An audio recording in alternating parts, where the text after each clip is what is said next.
Would you rather be listening to this or Stan Grant? Q&A. Fake tan. This is my natural yellow. I can put fake tan on. I can go. If I divide 125 genders by white supremacy, how much climate change do we have? I ran that through my mind. 7 windmills. 7 what? 7 windmills of change. Okay. Yeah, you're Asian. You don't count. So, Philo, same thing. Same thing. So today's budget is about $1,000 for this, $800. So it's literally, I worked out, right, Q&A.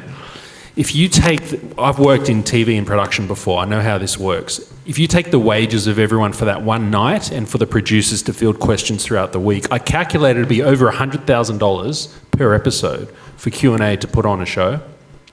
Then I looked at the number of people in the room and I calculated it'd be about $175 to $200 per ticket that they should be paying Q&A to run an episode with the level of production and moving cameras and so on that they have.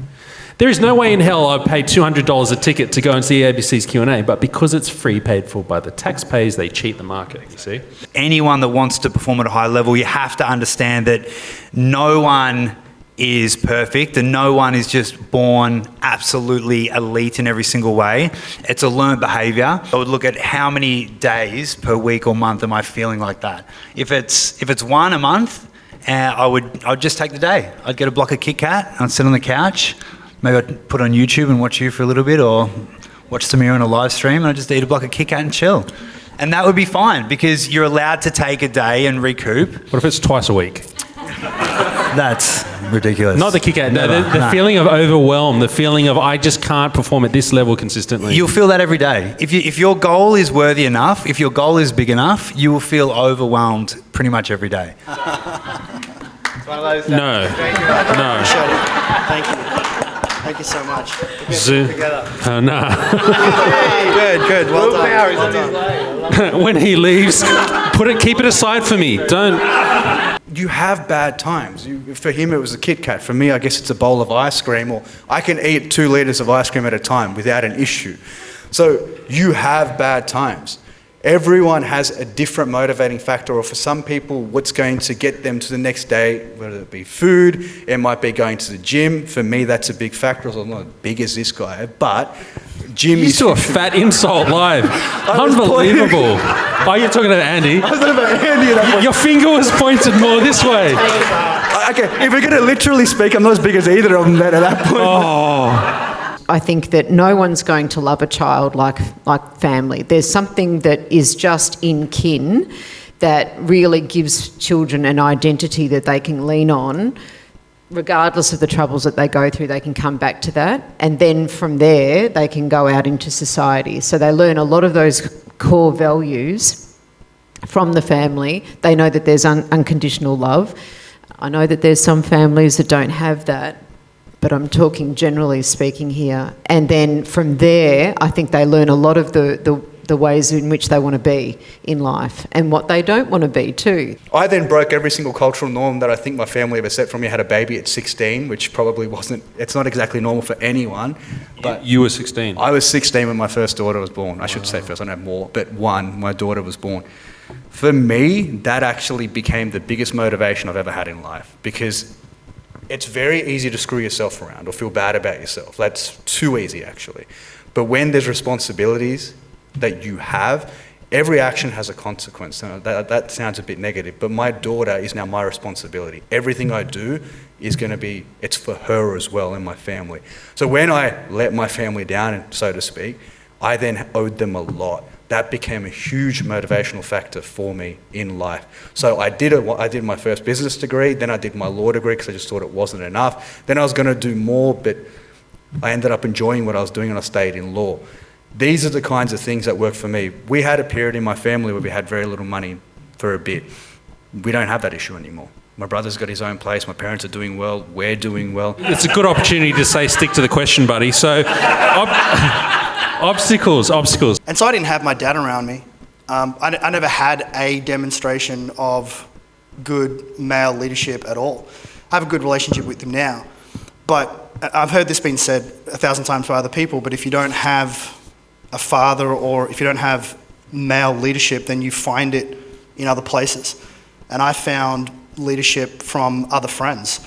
And that's just the most ridiculous plan to raise people, because it's the blind leading the blind. It was that, hip-hop music, and bad movies. The demonstration that the children have is the parents, and that they're going to learn from that, and they're going to model it. And I think to answer the question, like, what's a great trait in leadership, is it's appreciating the concept of modeling. You're going to model something, either unconsciously or consciously. That's why I think TikTok is a bad idea. Because, man, I saw a TikTok the other day and it like broke my heart, because I've got young kids now. I saw like this girl on Instagram, I think, or somewhere, some reel, and I swear she was like 10. Oh, no. You know, dancing kind of sexualized, and I'm just like, fuck. That's the worst thing for another 10-year-old girl to see. That's terrible. As I said, we're all learning from someone. And if we can have great leadership in the home, then that's the foundation for everything else. And it's the strongest foundation that we can provide for families. Now, within that, though, another trait that's really important is the foundation of all leadership of others is simply just self-leadership. And so if you can't... So I believe that we're all leaders because we're all responsible for ourselves. And I think all problems come from either an unconscious or a conscious abdication of self-leadership, which means it's not my problem, it's someone else's problem. And when you are that person, then you breed that in other people. And if we have a society that doesn't take responsibility for stuff, then they're just going to want, I guess in the end, the government to step in and change it for them. There's a war on meat at the moment. There's a war on health in general. And I think to get it mainstream, it's going to take a lot. It's going to take a lot of experts standing up and speaking against the norm and speaking against what's happening right now. And I think, as we've seen over the last 3 years, it's not that simple, is it? You know, there's a lot of smart people that don't stand up or don't have the backbone to push the right thing all the time. Why is it that veganism and plant-based is being grabbed onto by big food? Whereas if you want to go another, supposedly, if that's fringe, the other side of fringe of a carnivore diet or a low-carb diet or eating butter and eggs or whatever, that somehow is the devil and evil. And veganism is very different. What is going on here between the triangle of standard diet, and then veganism used to be this health fringe thing, and now that's being co-opted by the mainstream? Vegan food's not easy. That's the problem. And I'm not a vegan. I eat meat every day, 3 times a day. But the problem with vegan food is, where do you get vegan food? It's very difficult. It's easier to process vegan food. If you are a vegan, eat Indian food, because that is the best for vegans. That's just we've been doing it for years. But in Australian mainstream, it's easier to put crap together, mix it up and say this is vegan. A biscuit could be vegan if you take certain ingredients out of it, right? That's the problem. Whereas with real meat, unless you have the lab-grown meat which is coming in, it's a lot harder. And I think with this, right, one thing we need to do is actually protect. Our first goal should be to protect real meat. I think bringing it mainstream is different. If we don't protect it, we could lose it altogether. Real meat? Real meat, yeah. Lab-grown meat is being pushed. Yeah, okay. Forget the plant-based. Because I've met these healthy vegan vegetarians, and none of them engage in. They call the plant-based stuff, Beyond Burger. They call that garbage, crap, rubbish. It's they won't shit. touch it. They'll get their own sprouted breads and whatever else. If you are going to eat vegan, look for diets that are genuinely vegan and use actual real plant-based vegan food. And that's why I say Indian food is great, because you have lentils, you have beans, and you have other sources, potatoes, for example, which still probably aren't the best in terms of process what we have now. Yeah, but that's not owned by a big food company.